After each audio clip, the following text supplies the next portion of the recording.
Yo mga papi, kamusta? Ano balita? I don't know, sa pa rin ng Tatay Chronicles. Sana nasa mabuti kang kalagayan ngayon since maraming bagyong pumapasok dito ngayon sa Pilipinas. Almost 4 yata yung nabalitaan ko. Actually, hindi ko nabalitaan. Nakita ko lang sa Facebook. Alam mo naman tayo. Gusto ko lang sabihin sa'yo na okay lang yan. Siguro ito yung time para mag-reflect tayo sa mga buhay-buhay natin. Kung ano ba yung mga error, mga mali, para alam mo na, ma-solusyonan natin agad yung problema. Actually mga papi, yung kwentuhan natin ngayon is all about sa mga experience or struggle natin sa araw-araw bilang isang tatay or pagiging isang lalaki. Alam mo papi, ayoko tawaging depression yung ganong klaseng problema kasi masyadong mabigat yung term na yun eh. So let's call it na lang na problema natin sa pang-araw-araw na buhay, no? To be honest mga papi, ayaw kong gamitin yung term na depression dun sa mga pagkakwentuhan natin ngayon kasi sobrang bigat na eh. Parang napakalalim ng term yun at hindi tayo expert sa mga ganong bagay. So let's call it na lang na hitting rock bottom. So ano nga ba yung rock bottom? Ito yung phase ng buhay mo na nasa pinaka-lowest point ka na. Tapos sabay-sabay yung problemang dumarating sa'yo na hindi mo na alam talaga yung gagawin mo. Talagang tatanggapin mo na lang na talagang tanungan ka sa buhay. So, yun. Talagang magkakaroon ka ng depths kasi nowhere to go ka na eh. Parang ganon, di ba? Yun yung rock bottom. Parang sagad na sagad ka na. Actually, mga papi, medyo alam ko tong sitwasyon na to kasi pinagdaanan ko na din to before. Hindi ko na sasabihin sa'yo kung kailan, pero may idea ako kung gaano to kahirap. So, kaya ako siya kinontent ngayon para magkaroon ng awareness or para baka sakali lang na makatulong sa inyo pag napanood mo itong pinaggagawa ko dito. Ito hindi lang mga katulad nating tatay ang nakakaranas ng ganitong sitwasyon. Sureball ako pati yung mga asawa natin. Tapos makikita mo pa yung posting sa social media na parang totoong-totoo sila. Yung ang dami nilang pera, travel dito, travel dyan, bagong kotse, bagong cellphone, di ba? Bagong jowa, di ba? Tayo na talaga mapapakwestiyon ka sa buhay eh. Bakit sila gano'n? Tapos ikaw hindi, di ba? Mabait naman tayo, God-fearing naman tayo, masipag naman tayo, pero bakit sila parang sobrang asensado tapos tayo nasa pinakababa ng buhay natin, nasa pinaka-lowest point tayo ng buhay natin. Bakit gano'n, di ba? So bakit nga ba mga paps? Ito para sa akin lang to depende sa'yo kung i-absorb mo yung sasabihin ko or meron ka sarili na explanation. Ang buhay ay isang malaking battlefield na kailangan mong mag-training para tumindi ka sa laban. Actually mga papi, wala ka namang ibang option kundi maging malakas. Kasi yun lang talaga. Walang iba kundi maging malakas para sa sarili mo at para sa pamilya mo. Actually mga paps, almost lahat ng problema natin ay may solusyon. Di ba?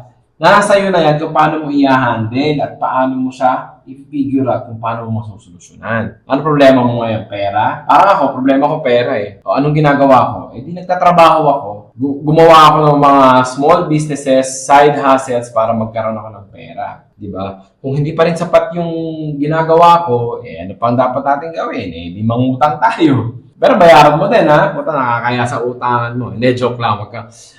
Huwag kang mangutang hanggat maaari. Gawan mo ng paraan kung paano ka magkakapera. Nandyan lang ang pera. Diskartehan mo lang. Puta, parang hindi ka naman tatay niyan. Parang hindi ka lalaki. O ano pa problema mo? Wala kang jowa? O edi piliin mo yung gusto mong ligawan. Ligawan mo lang silang lahat. Kapag binasted ka nila, edi next. Di ba? Kung liligawan mo ulit yung mga susunod at binasted ka pa din, edi siguro it's time for you na ayusin mo muna yung sarili mo.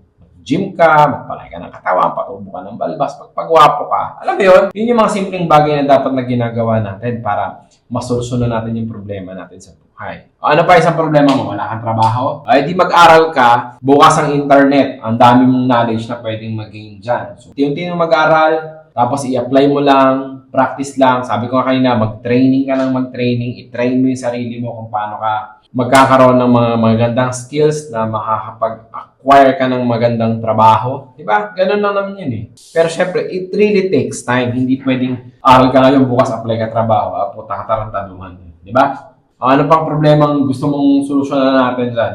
Pera pa din. Sabi ko nga kanina, mahirap talaga yung problema na yan. Kasi lahat ng tao gusto, pera ang gusto. Di ba? So, pag pera ang problema, Paps, ang mga solusyon lang dyan is magtrabaho, mag-side hustle, or magnegosyo ka kung kaya mo. Huwag ka na mag-scroll ng social media mo. Puta, ang daming distraction dyan. Kada tunog ng feeds mo, kada tunog ng mga messages. Lahat yan, distraction. Focus ka lang sa sarili mo, di ba? Actually, kaya ako rin sinasabi itong mga to sa'yo kasi gusto ko rin mamotivate yung sarili ko. Puta, ang hirap. Isang tunog lang ng cellphone ko, ting! Puta, ma-distract na ako. Ganun ako eh, di ba? So, yun. Siguro, pinaka-the best, Pops, focus tsaka consistency, which is hindi ko din masyadong magawa. Pinipilit ko naman, pero hindi talaga kaya ng oras ko. So, kailangan talaga is ultimate focus. Tapos, eto, pinakamatindi, Pops. Samahan mo ng maraming dasal. Pinaka-importante sa lahat yon. Nakikita nyo naman yung itsura ko, mga papi, di ba? Hindi ako mukhang relihiyosong tao, which is hindi naman talaga. Pero, God-fearing ako na tao, tsaka naniniwala ako sa dasal. Kasi naniniwala ako na merong isang creator sa taas na lagi lang tayong minomonitor, binabantayan at ginagay. Kita nyo ba to?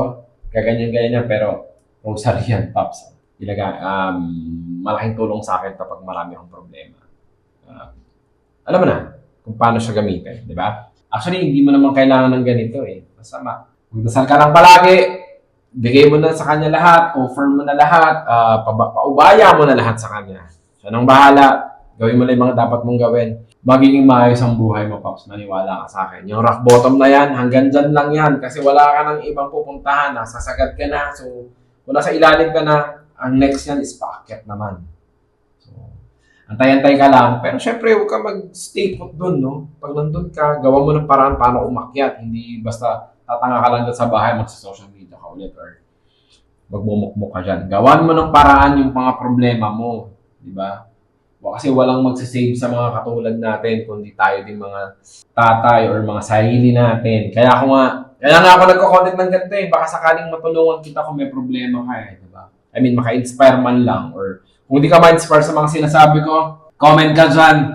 Sabihin mo din yung mga experience mo para ma-share mo din sa akin. Tapos makakuha din ako ng mga idea or mga aral. Alam mo yon, di ba? Bigayan lang kasi Pops, hindi ako perfectong tao at walang perfectong tao. So, kailangan ko din ng mga advice, kailangan ko din ng mga recommendations, suggestions, kahit ano pa yan. Dahil meron tayong mga hindi nakikita na nakikita ng ibang tao na mas makakabuti para sa atin.